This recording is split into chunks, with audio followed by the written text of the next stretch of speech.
प्रभु यीशु मसीह के नाम में मेरा आप सबको जय मसीह की। जैसा कि आप सब जानते हैं, मैं बात कर रही हूँ बाइबल ही खुदावंद का कलाम है। इन सब बातों का सबूत दुनिया की अलग अलग जगहों में पाया जाता है। आज कुछ और आर्कियोलॉजिकल फैक्ट्स आपके सामने बयान करूंगी। 1879 में आर्मोथ रसाम को एक ऐसा सिलेंडर मिला जिसका नाम है साइरस सिलेंडर, और ये सिलेंडर सिर्फ 9 इंचेस लॉन्ग है। किंग साइरस का सिलेंडर है, जिसे साइरस द ग्रेट भी कहा जाता है। इसने राज किया 559 to 530 BC। इसने कॉन्कर किया मीडियन एम्पायर और उसके बाद Lydian empire, the neo Babylonian empire. इसके अंदर इंस्क्रिप्शन लिखी about his victory over the city of Babylon. इसके अंदर बादशाह की उस विक्ट्री का जिक्र है जो उसने बेबीलोन पे पाई। ये cylinder right now British museum of natural history में पड़ा है। इसके अंदर जो टेक्स्ट लिखा है वो इस तरह से है। I returned to the sacred cities on the other side of the Tigris, the centuries of which have been in ruins for a long time. The images which used to live therein and established for them permanent sanctuaries.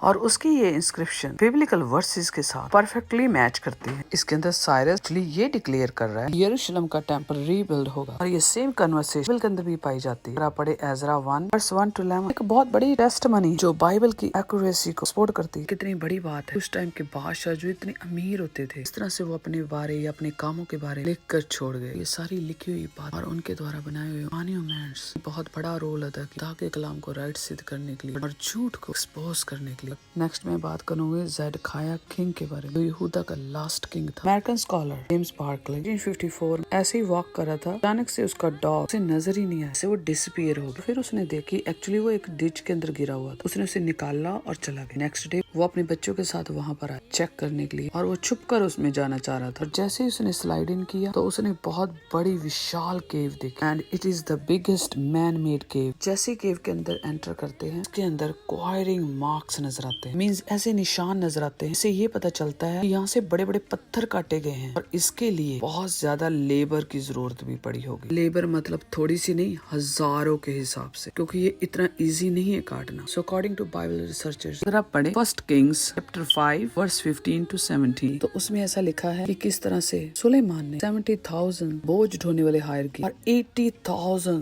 ने tree और stone cutting के लिए लगाए थे, और 3300 chief officers रखे थे जो इस प्रोजेक्ट को सुपरवाइज करते। मतलब उसके पास 3300 सुपरवाइजर थे। ये सारी बातें बाइबल में मेंशन है। कितनी बड़ी गिनती मजदूर लगा हैकल का सामान इकट्ठा करने के लिए। जैसा कि आप सब जानते हैं कि फर्स्ट टेम्पल मतलब पहली हैकल सुलेमान ने बनाई, और इस टेम्पल में जो पत्थर लगे हैं वो इसी केव में से लिए गए। और उनका कहना है सेकंड टेम्पल में भी पत्थर जो लगे थे वो भी इसी केव में से काटे गए, क्योंकि same kind of stone her building में या टेम्पल में लगे हुए हैं, क्योंकि उनको सेम कटे हुए स्टोन आउटसाइड द केव उस रीजन में मिले हैं। और फिर बाइबल की वर्स इसे कंफर्म करती है। स्टोन का नाम एलकट स्टोन है। ये भी स्टोन की एक किस्म होती है, इसे रॉयल स्टोन भी कहा जाता है। ये बाहर वेस्टर्न वॉल पे भी लगा हुआ है। इस केव में से लार्ज क्वांटिटी में स्टोन्स काटे गए। बहुत बड़ी लेबर फोर्स यूज की गई इस केव में काम करने के लिए। इसे ज़ेडकिया केव भी कहा जाता है। ज़ेडकिया किंग बाइबल के अंदर मेंशन है, जो जूडा का लास्ट किंग था, और वो खुदावंद के मुताबिक नहीं चलता था। मतलब एक अच्छा बादशाह नहीं माना गया, क्योंकि ये खुदावंद के वचन के मुताबिक नहीं चला। इसके बारे में आप पढ़ सकते हैं 2 किंग्स चैप्टर 25:4। इस आयत के मुताबिक जब बेबीलोनियन ने इनके ऊपर चढ़ाई की तो ये बादशाह इसी केव टनल के रास्ते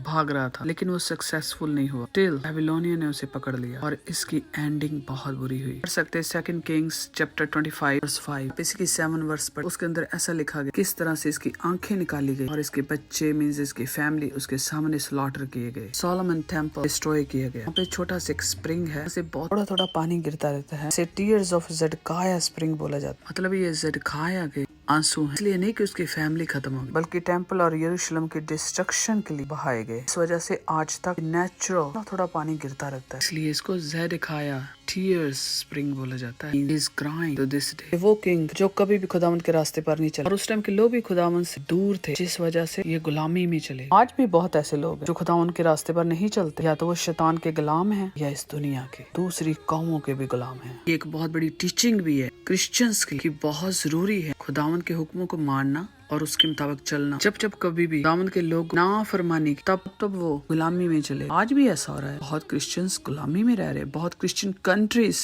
दूसरी कौमों ने काबू कर लिए, और वो लोग ऐसा सोचते हैं कि जैसे हमारा खुदा सच्चा या बड़ा है, इसलिए हमने इनके मुल्कों के अंदर काबू कर लिया, लेकिन ये सच नहीं है। खुदा ने ही उनको उनके हैंड ओवर कर दिया, उन्हें सिखाने के लिए अगर तुम मेरे रास्ते पर नहीं चलोगे इसी तरह से गुलाम बन जाओ। जब हम बाइबल की स्टडी करते हैं तो हमें पता चलता है कि खुदावन एकदम से पनिश नहीं करता, बल्कि बहुत बार मौका देता है इंसान को वापस लाने के लिए। लेकिन अगर वो नहीं आता, क्योंकि हमारा खुदावन होली है, वो रोशनी है, रोशनी का और अंधेरे का कोई मिलाप नहीं है। जब इंसान खुदावन के रास्ते पर नहीं चलता और सिन की लाइफ गुजारता है और बहुत सारे मौके देने के बावजूद भी वो रिबेलियस रहता है, तो खुदावंद का साया उससे हट जाता है। और जब खुदावंद का साया हट जाता है तो वहाँ शैतान का साया टेक ओवर करता है। खुदा कभी नहीं चाहता कि इंसान आजमाइश में जाए, ना ही उसकी इसमें खुशी है कि वो किसी को पनिश करे। इंसान अपनी मर्जी से पनिशमेंट में चला जाता है। आज भी बहुत ऐसी कंट्रीज जो पहले क्रिश्चियंस थी लेकिन अब नहीं है, दूसरी कौमें उन पर रूल कर रही। इतना ही नहीं है, इवन जो क्रिश्चियंस कंट्री है के अंदर भी बहुत ऐसे लोग हैं जो चर्च नहीं जाते, जो दुआ नहीं करते, जो खुदावंद के हुक्मों पर नहीं चलते। उनकी जिंदगियों को शैतान रूल कर रहा है। खुदावंद आज भी मौका दे रहा है वापस आने के लिए। अगर वो वापस नहीं आते तो इसी तरह से वो गुलामी में चले जाएंगे। और हमारे आस पास प्रेजेंट टाइम में भी ऐसा हो रहा है। क्योंकि ये मेरा टॉपिक नहीं है